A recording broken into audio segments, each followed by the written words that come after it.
नमस्कार, मी किरण किचन मराठीमध्ये तुम्हा सर्वांचं मनापासून खूप खूप स्वागत आहे.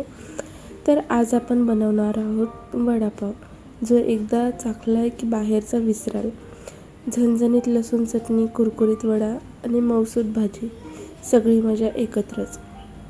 चला तर मग सुरुवात करूया आपल्या खास घरगुती पण स्टाईल वडापाव रेसिपीला. चवदार वडापावसाठी लागणारं साहित्य बघा. घरात सगळं मिळतंच.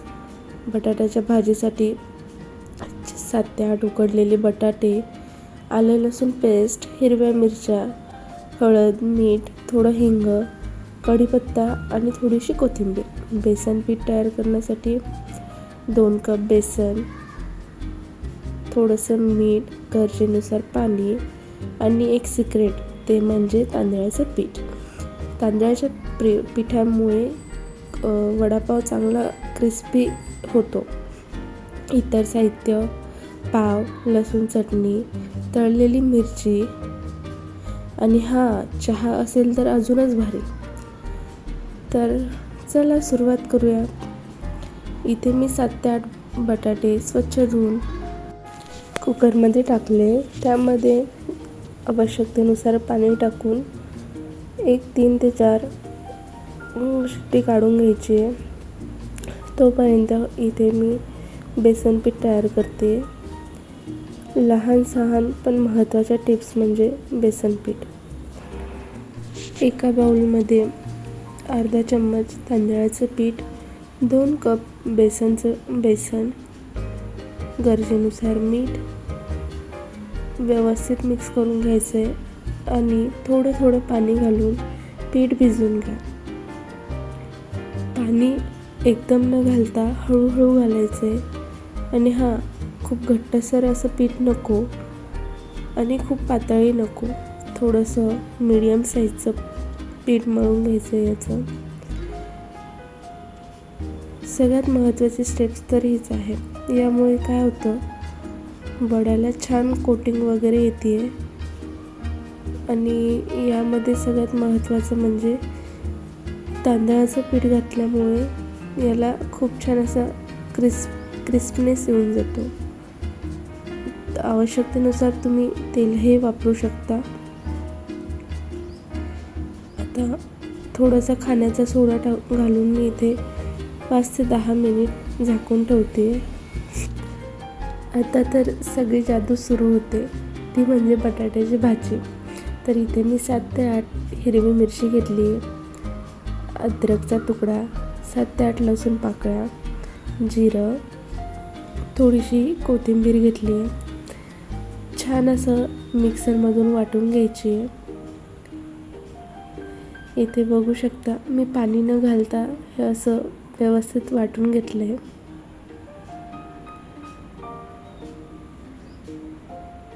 आता एका कढईमध्ये थोडंसं तेल गरम करायचं आहे. थोडीशी मोहरी तडतडली की कढीपत्ता तुम्ही बारीक कट करून घालू शकता. त्यामुळे काय होतं तर कढीपत्ता दाताखाली येत नाही. इथे मी कुटलेले धने घातले आणि बडीशोप घातली आहे. त्यानंतर आपण वाटण केलेलं सारण म्हणजेच हिरव्या मिरचीचा ठेचा, तर तो घातला आहे. हे छान असं परतून घ्यायचं आहे. याला गंध सुटला की लगेच थोडीशी हळद घालायची.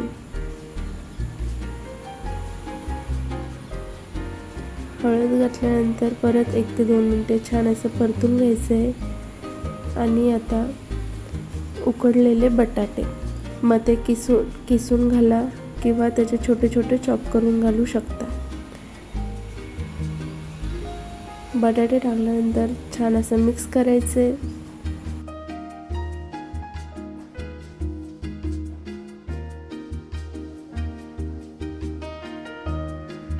तुम्ही बघू शकता बटाटे छान असे मऊसूत झालेले आहे. यामध्ये थोडंसं मीठ घालायचं आहे.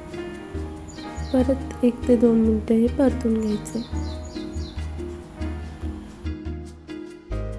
इथे स्मॅश करायचे बटाटे, खूप जास्त स्मॅश नको, छोटे छोटे त्याच्यात असे बटाट्याचे काप असेल तरीही चालेल, अगदी एकदम पातळ वगैरे नको. ते बघू शकता मी छान असे स्मॅश करून घेतले बटाटे. त्यामध्ये आता मस्त ताजी ताजी कोथिंबीर घालायची कट करून. परत एकदा छान असं मिक्स करून घ्यायचं आहे.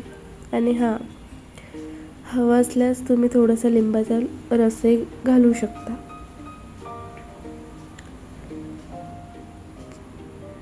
हे मिश्रण थोडंसं गार झाल्यानंतर मस्त असे छोटे छोटे गोळे वळून घेऊ.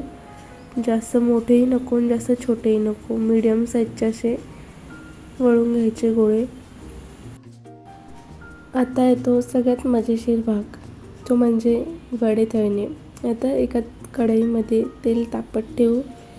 तेल व्यवस्थित तापलं की बटाट्याचे गोळे पिठात बुडवून सावधपणे गरम तेलात सोडायचे. गॅस मध्यम आचेवर ठेवायचा, म्हणजे वडे आतून नीट तळतात आणि दोन्ही बाजूंनी सोनेरी रंग आला की कढईतून काढून घ्यायचे. तुम्ही बघू शकता एक साईड सोनेरी झाली आहे. मी आलटून पलटून करते, त्या कारणाने दोन्ही बाजू छान अशा क्रिस्पी बनतात आणि व्यवस्थित तळल्याही जातात. इथे तुम्ही बघू शकता वडे कसे फुललेले आहे, सुंदर आणि कुरकुरीत दिसतात. हा बारीक चुरा आहे ना, तो काढून घ्यायचा आहे. हेच आपण लसूण चटणी करणार आहोत, त्यासाठी यूज करणार आहोत. वडे असे छान तळले गेले आहेत. तुम्ही बघू शकता मस्त असा सोनेरी कलर आलेला आहे. आता हे वडे काढून घ्यायचे.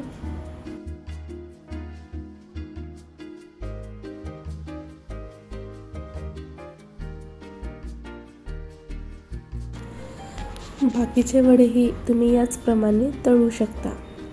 इथे मी बेसनचं जे बॅटर आहे ते 1 चम्मच घेतला आहे. त्यामध्ये थोडंसं बॅटर घेतलं आणि कढई गरम तेलात टाकते.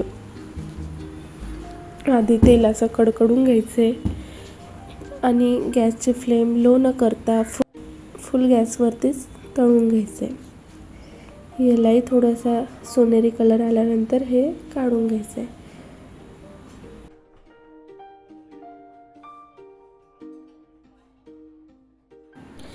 वड्याची खरी साथ म्हणजेच ही झणझणीत लसूण चटणी. मी बनवते अगदी सोप्या पद्धतीनं आणि घरी असलेल्या साहित्यातच. हे वड्याचं जे उरलेलं जे बॅटर आहे, तर मी हे पूर्ण असं तळून घेतले. गरज असल्यास तुम्ही तळा किंवा वडे तळल्यानंतर जे शिल्लक राहतं तेही तुम्ही यूज करू शकता.